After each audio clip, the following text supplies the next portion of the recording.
Hey guys, what is up? It is the Fast Break Report here, bringing you guys another vlog. So I finally get a chance to talk about this. Quin Snyder has been hired as the Atlanta Hawks' new head coach. He signed a 5-year deal with the team, and unfortunately, I don't think Atlanta Hawks fans are going to like this video. I'm going to be very brutally honest. And understand that it's not because I dislike the Atlanta Hawks. I am a connoisseur of the sport. I watch every team to some extent, and I'm just going to give my honest opinion here, because I'm not going to pander to any fan base. But I will say this. I don't think Quin Snyder changes anything for the Atlanta Hawks. I just don't. I'm sorry. I feel like Quin Snyder is just the Caucasian Nate McMillan. Okay? And the only justification I can see for making this move is Trae Young really likes Quin Snyder. That's the only thing I can think of. That's the only reasoning I see behind this, is that Trae Young did not like Nate McMillan, and maybe you smooth things over a little more with Trae Young by bringing in a coach that he actually likes. Or maybe they let Trae Young be a part of that hiring decision and said, hey, like, maybe they let him be a part of things. You know what I'm saying? They already say that he has a bunch of power, potentially too much power over in Atlanta. So I'm assuming this is the guy that Trae Young chose. All right. Now that's purely an assumption, because the reason I say that is because Nate McMillan and Quin Snyder have the exact same coaching styles. Okay? Their defense is switch defense, and their offense is let him cook. Okay? It's all isolation ball. And if you go back and watch the Utah Jazz first round playoff series against the Dallas Mavericks, which they obviously lost, but I remember watching that series and thinking to myself, this team has the personnel to be competitive, right? They had Bojan Bogdanovic, Royce O'Neal, Rudy Gobert, Donovan Mitchell, Jordan Clarkson, right? Like, they had a solid team. And they just could not play defense in that series if their life depended on it. They were getting killed. I mean, killed on the switch defense by Jalen. It didn't even matter who it was. It was like Jalen Brunson. Okay, switch defense. Go to work. It didn't matter if it was Luka Doncic, Jalen Brunson, Tim Hardaway Jr. It did not matter. If they were running switch defense, they were getting fucking killed. And I remember watching that team and thinking to myself, they need a new head coach. And Utah did get a new head coach. They fired Quin Snyder, and they ended up hiring Will Hardy, who was an assistant from the San Antonio Spurs. And he coached under Greg Popovich. Now, in the offseason, the Utah Jazz obviously ended up trading Donovan Mitchell and Rudy Gobert.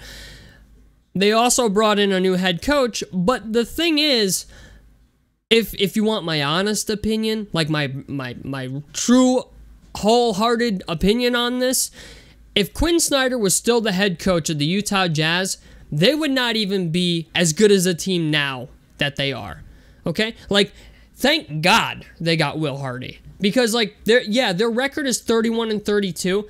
But if Quin Snyder was still their head coach with that roster that they have, I don't think Lauri Markkanen becomes the player that he is now. I don't think Ochai Agbaji and Walker Kessler become the guys that they are now. Because Will Hardy has a system. Quin Snyder never did.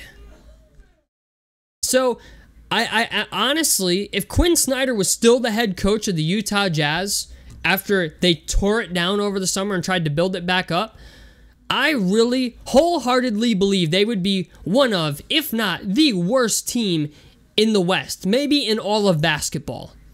Okay? And I know that's a stretch. That's maybe a hot take. But it's just the idea, maybe not worse than Houston. But it's just the idea, like, I find it hard to believe Quin Snyder would be able to do with that Utah Jazz team what Will Hardy has done. And now Quin Snyder is getting another opportunity to coach a team that's struggling to make the playoffs, a team that struggles to get past the second round, and they've made the West. I think they made the Eastern Conference Finals once. Even if I do think it was a fluke, but now he's basically in the same fucking situation, just he's not in the Western Conference now he's in the East. And I find it hard to believe that the personnel is better than what he had in Utah. Okay? Like, yeah, you have DeJounte Murray, you have Trae Young, but your defense is running switch with Clint Capella. And don't get me wrong, Clint Capella, he tries. Okay? I'll give him that. Clint Capella tries. But I have to ask, like, there's so many question marks here. Like, how do you plan to utilize Trae Young off ball? Because that was the whole reason for trading for DeJounte Murray, was it not? To get Trae Young some looks off ball. And that was part of the reason Nate McMillan got fired. Because we were still watching Trae Young play isolation offense. Not that he's not capable of it, but he's having his worst year efficiency-wise of his career, Trae Young is. And if I'm the GM of the Atlanta Hawks, I would think some of the questions that I'd be asking a new head coach is, how do you plan to utilize Trae Young off ball? How do you plan to get John Collins more involved? How do you plan to get DeAndre Hunter more involved? How do you plan to make our offense more efficient? What do you want to emphasize on offense? How do you plan to fix our defense? These are questions that I think need to be asked. Okay? Like any GM, I would think, would look at his team, say switch defense is not working, and a coach comes in and says we're going to play switch defense. I'd be like, okay, well, he's not our guy. You know what I'm saying? Like, I need to know. I really need to know what intrigued the Atlanta Hawks to hire Quin Snyder. Because I wholeheartedly believe, like, there were better coaching candidates out there. Frank Vogel being one of them. I really think Frank Vogel is a guy who got the short end of the stick in Los Angeles with the Lakers. And now, like, it's obvious Frank Vogel wasn't the problem. You know what I'm saying? At this point, like, the Lakers are still a fringe playing team, okay? With or without Frank Vogel. And we're looking at this now, and I'm like, Frank Vogel would have been one of the first guys I called for a coaching job if I'm the GM of the Atlanta Hawks. Or, it just, to me, I don't see the Atlanta Hawks becoming a better basketball team. Yes, the personnel is not ideal. I will say that. Okay, their personnel is not ideal. But they didn't really make any major moves at the trade deadline. Yeah, they got Sadiq Bey. Sadiq Bey looks promising for the Atlanta Hawks right now. But Atlanta really struggles on defense. The switch defense is a problem, at least for them. Like, their defense, I can't say their defense is horrendous, because it's not, but it is painfully average.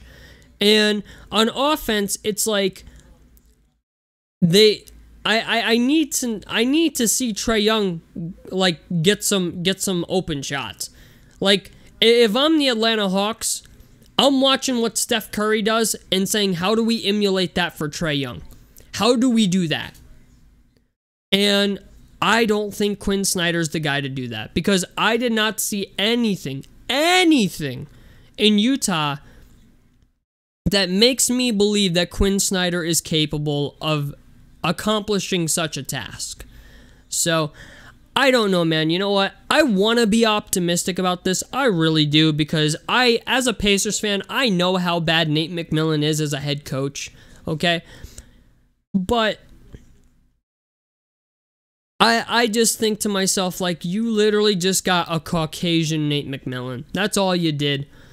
And I wonder if a change in personnel will maybe consider Quin Snyder to change his offense. I don't know. But I have not seen anything out of Quin. Like, honestly, like, let's say Quin Snyder makes this team better and they make the playoffs. What is your offensive strategy going to be in the playoffs? Let Trey cook? Let DeJounte Murray cook? Because you're not winning a championship by just trying to force DeJounte Murray and Trae Young to do it all. Like, you need to have some type of offensive plan. Specifically for this team, okay? Like, Trae Young's not LeBron James. He's not Giannis. He's not Jason Tatum. You know what I'm saying? He's not Jokic. So, I need to know, as a fan of the sport, and especially if I'm an Atlanta Hawks fan, what the fuck does this guy bring to the table that Nate McMillan didn't? So, I don't know, man. We'll have to wait and see, but I am not optimistic about this at all, because it does not feel like an improvement, but it does not feel like a downgrade either. It feels like literally the exact same thing. So, tell me what you guys think about this down below in the comment section below. Like helps me out. Subscribe if you guys want to see more. I'm the Fast Break Report, and I'm out of this motherfucker. Peace, guys.